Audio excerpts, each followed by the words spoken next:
today's kind of a big day because Facebook was hit with a major antitrust lawsuit, and that's a very big deal.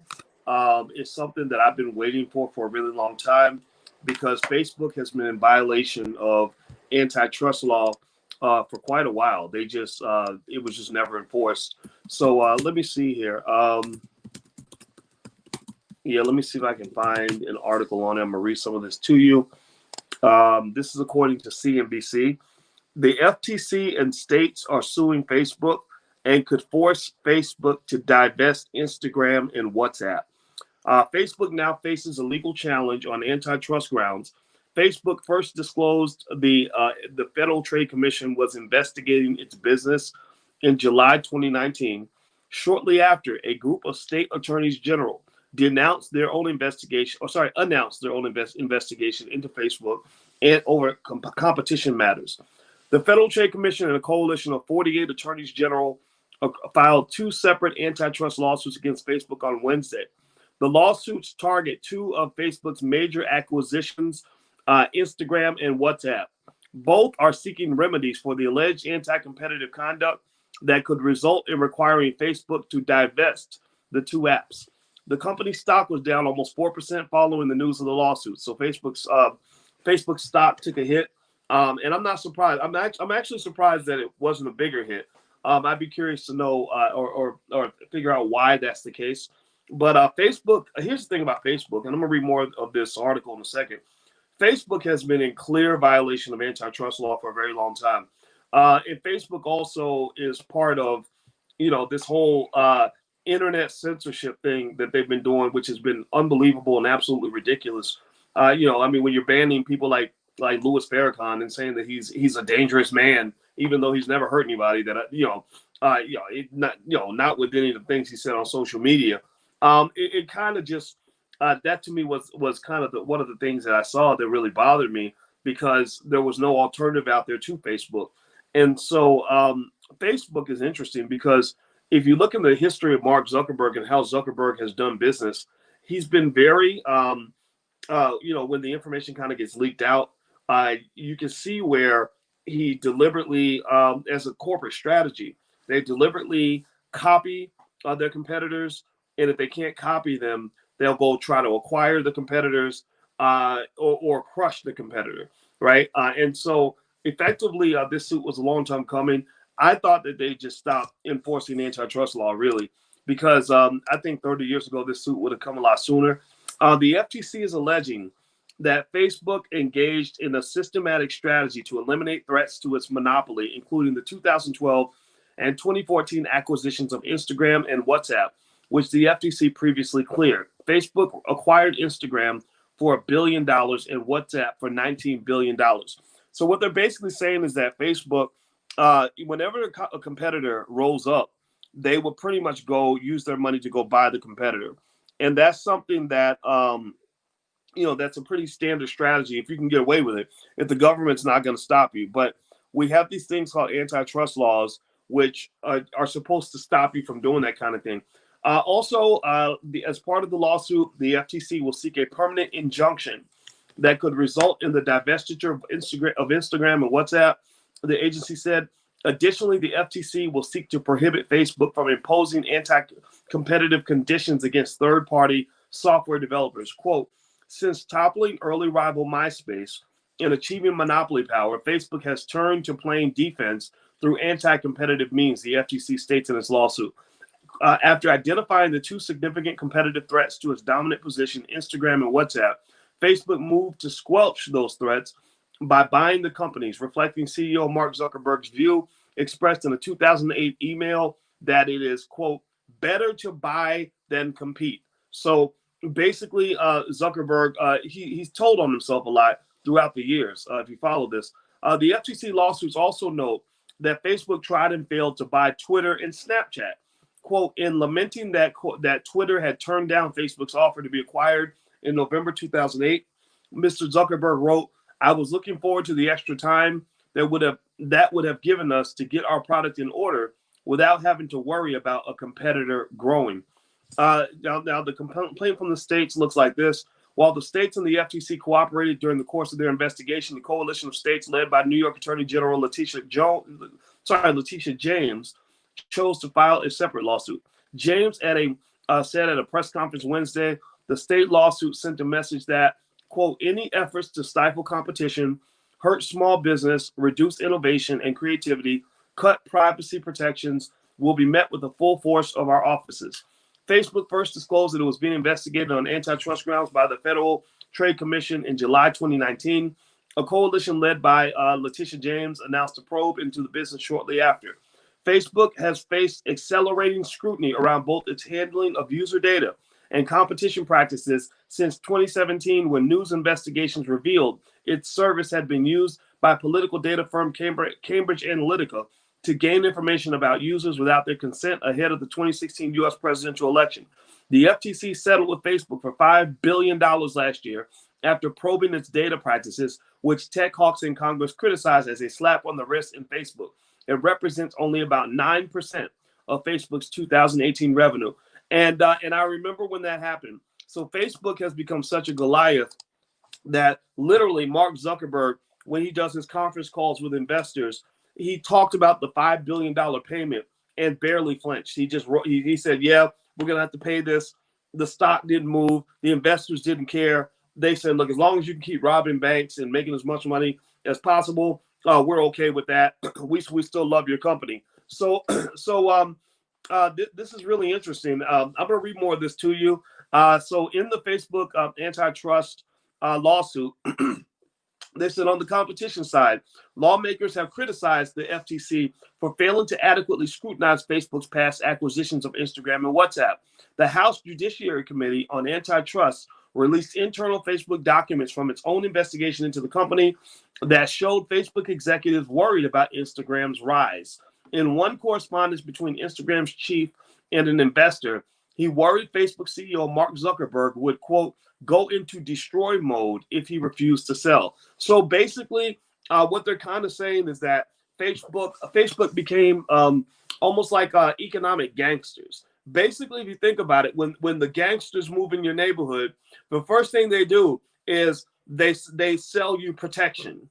They say, we will protect you if you pay us a fee. We'll protect you from somebody coming by and burning down your business for no reason. We'll protect you from somebody coming by and busting out your windows and destroying your business. We'll protect you from people, random people, we don't know who they might be, who might come by and kill your whole family, right? So if you don't pay the protection, then they begin to go into destroy mode, right? So they start with the carrot, a little bit of a carrot, and then they offer you the stick. So Facebook was doing a carrot stick, kind of internet gangster mode kind of thing with other businesses. And I believe this is true because if you look at Zuckerberg's past, I mean, if you go way back to Mark Zuckerberg's very beginnings and you look at the core of how he operated just as a human being, I don't know if anybody remembers this, but there was a time where Zuckerberg actually sent a little message to one of his friends when he first started Facebook, and they're making, they're 20 years old, making millions of dollars.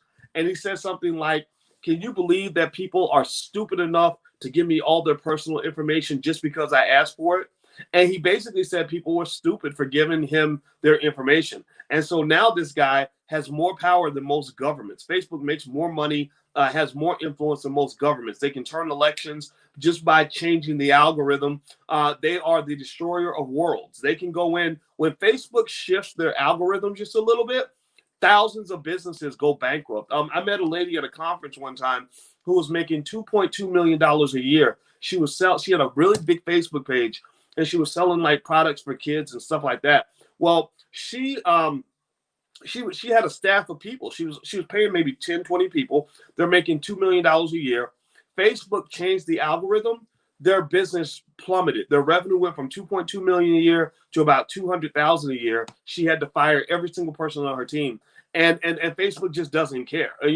I can also tell you my personal experience. I mean, of course, I'm black, and Facebook loves to ban black people if you don't say things that are consistent with mainstream media or whatever sanctioned language you're allowed to use. But I had a page. My Facebook page now maybe has about 250, 300,000 on it, something like that. I don't know. It's Financial Juneteenth with Dr. Boyce Watkins.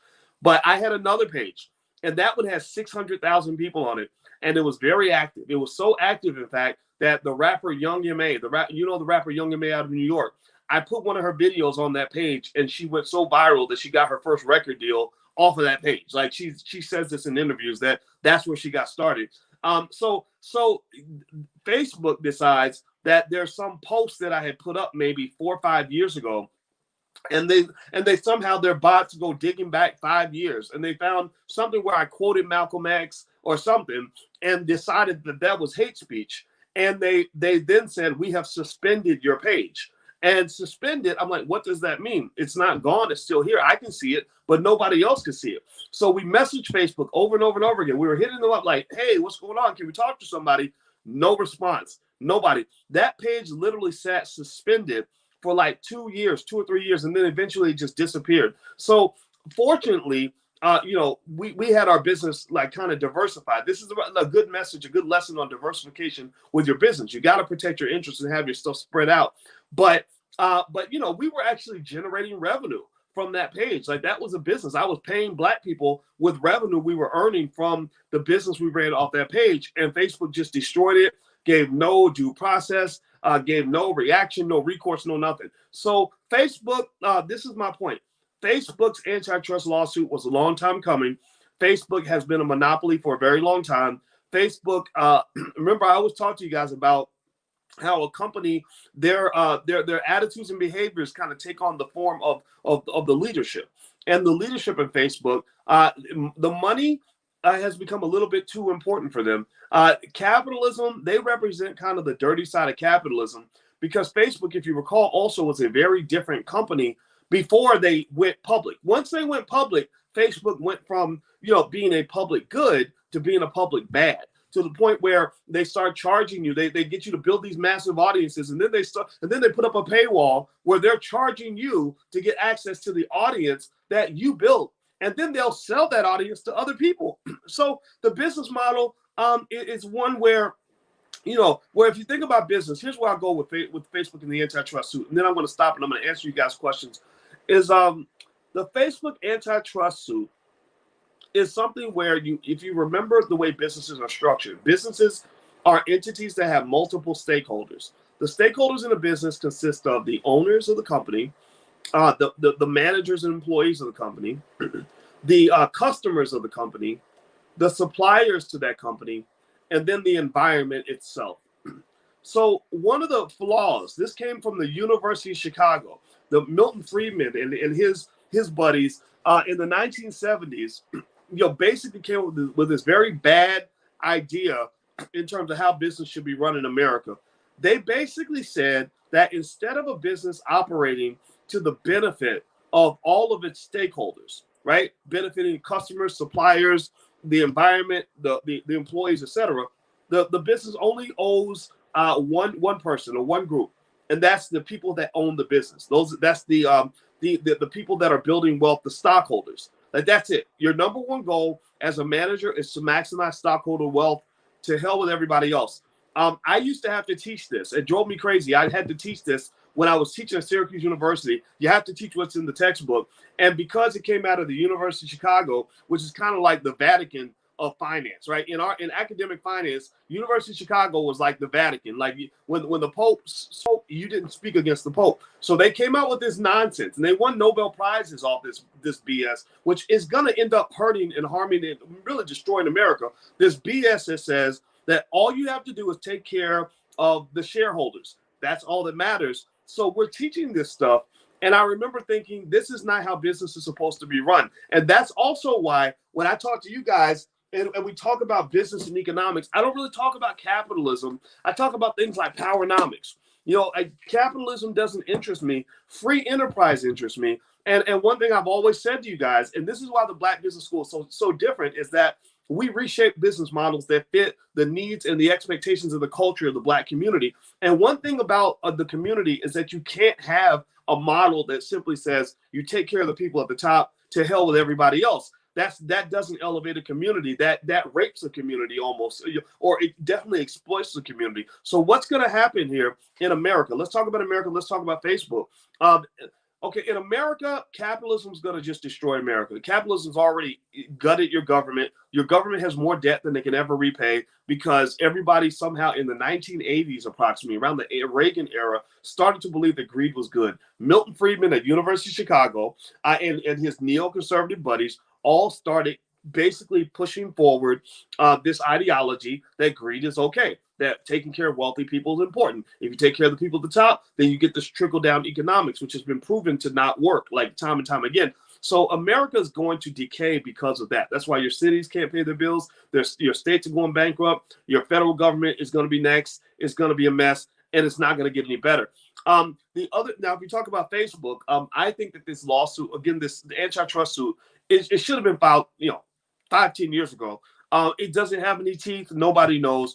The best hope that I see here is the fact that states themselves are doing this as opposed to just the federal government. I bet you the states will be able to secure some justice out of this. And I think that that's going to also, if you are a Facebook shareholder, Facebook is still going to make money hand over fist. They're good at making money, but they're not going to keep making money the way that they would before. In fact, one of the reasons why I held back on buying a lot of Facebook stock, even though Facebook, from an economic perspective, is very efficiently run, almost too efficient. I didn't want to own a lot of Facebook stock because I said this thing is on its way. And if the tide of this country ever turns, which I think it kind of did a little bit during the pandemic, I think that Facebook might make an example out of Facebook. I think Facebook and Twitter are probably at the top of the list as far as two companies that might be on the chopping block. Google is also a gangster. Google has also been accused of engaging in anti-competitive behavior. I think they could be next as well, but I don't think it's going to be so bad for Google. But the ones that are on the radar screen are Facebook, Amazon, Google, and Apple. Facebook, Amazon, Google, Apple, and Twitter. Those are the ones that people have the antitrust concerns about, and those antitrust concerns are quite legit. A lot of this stuff, this is just basically you have a country where someone asked about Citizens United. I believe that I have to go double check on that, but I believe that's that lawsuit that basically said that corporations can be treated like people and that you can actually have dollar bills that actually are treated the same as if they're human beings or something. I got to read the details of it to be specific, but something like that, allowing too much money into politics. Yeah, Citizens United contributes to that. That's why your politicians do things that don't make any sense. Like they do things where you're like, well, what citizens, like, for example, when Joe Biden, for example, and it's just on my head, when he pushed for that bill that says that you can never declare bankruptcy on your student loans, that you can bankrupt everything else, get it all wiped off your credit, but you can't do that with student loans. Who told him to do that? Which citizen? Y'all give me a yes or no. Would any of you have ever said, what we really need is we need a law in this country where if anybody has too many student loans that they cannot get rid of their student loans in the bankruptcy? Would any of you, give me a yes or no, would any of you have supported something like that? I think the answer is no. I don't think any regular person would do that. That had to come from the corporations. That came from a bank. That came from somebody who gave money to the politician who said, okay, now that we got you into office, right? You think voters get people into office. No. The money gets people into office because the money buys the voters, right? So you don't give credit to the puppet. You give credit to the puppet master. The money is the puppet. The money is the puppet master because the more money that a politician has, the more they can market themselves to the voters, and the voters respond to marketing because we're all programmed. Right, so you don't go pay the puppet. You pay the puppet master. You don't pay the horse. You pay the jockey who controlled the horse. Right. So unfortunately, if you're not careful, if you don't understand how capitalism works in America and how things work, and particularly if you're black, then you're going to be a horse. You're going to be a horse. They're going to ride you all the way to the bank, and you'll never know the power of the jockey. So I want you, if you're going to be a horse, at least be your own damn jockey. At least be a wild horse that's running free in the direction that it wants to go. I'm not saying go become a jockey on top of somebody else. I told you that's the bad part of capitalism. But at least be a wild, free horse. Don't be a horse with a jockey, because these jockeys out here are very bad people and they're very greedy people. All right, so I'm going to answer some questions in a minute. One thing I want to mention, I don't know if you guys know this or not, but in case you haven't looked at it yet, we have a free lecture. If you want to know about Black financial security and things like that, and just what that looks like, I did a really good lecture on it. It's totally free. You can have it. You can go to blackfinancialsecurity.com. That's blackfinancialsecurity.com.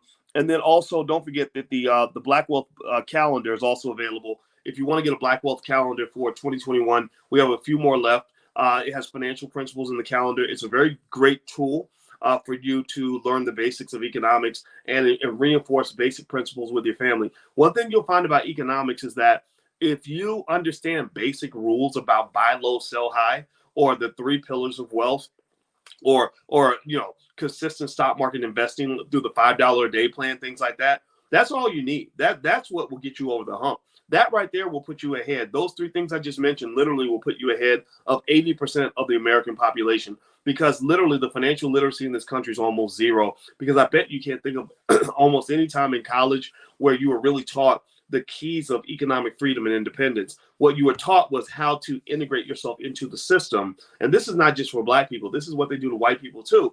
It's because if you go back 1,000 years, most European economic systems were built in a way where the bottom 90% work their butts off, work themselves into an early grave to take care of the top 10%. So you have to understand that system, see the forest, not just the trees, so you can know where to position yourself so that you don't end up falling into that rat race. Okay. All right. So let's see. Question here. Platform that sell options. Okay, answer that. Do you think we will be forerunners for starting the independent Black party, or will the celebrities? I think celebrities will be involved. The more stuff that I do out here, in these streets, in these internet streets, the more I get hit up by celebrities and people affiliated with celebrities. And I think celebrities can be welcome in, and I don't have a problem with working with celebrities. Like you see Ice Cube's doing amazing work, and there's some other people out there doing things. But I think that what has to occur is you have to say, is the tail going to wag the dog, or is the dog going to wag the tail? So to me, the celebrity is the tail, because the celebrity's coming in late. You're not so much a trendsetter. You're really a trend follower. You're responding because we as a community are shifting in our value system. So because you're coming to the party late, you have to let us educate you properly so that you can catch up with what's going on. Because if you don't, if you think that somebody's just fully prepared for strong, empowered Blackness and economic strength, and they've never known these things, all they know is how to go work for a corporation or get a movie deal or a record deal because somebody is going to give them a job, then they don't even understand the basic tenets of how this all works and why we do what we do. So I find that actually celebrities are beneficial because their platforms are so big, but they're not beneficial because their understanding of the process is very, very low. They've been so detached from the real world and the issues of regular people that they don't understand what's going on. So I'm okay with celebrities being involved, but there has to be a type of humility that says, I don't know, that says, look, we want to learn from you. We want to figure out what's going on, so we don't come in assuming that we know how to solve all these problems that you've had for a very long time. Let's see here. Michelle says, I would like to start an online store selling Black products. How do I go about doing this without having to package and ship these items from my garage? It's drop shipping. A lot of people build their businesses by white labeling products. White labeling is where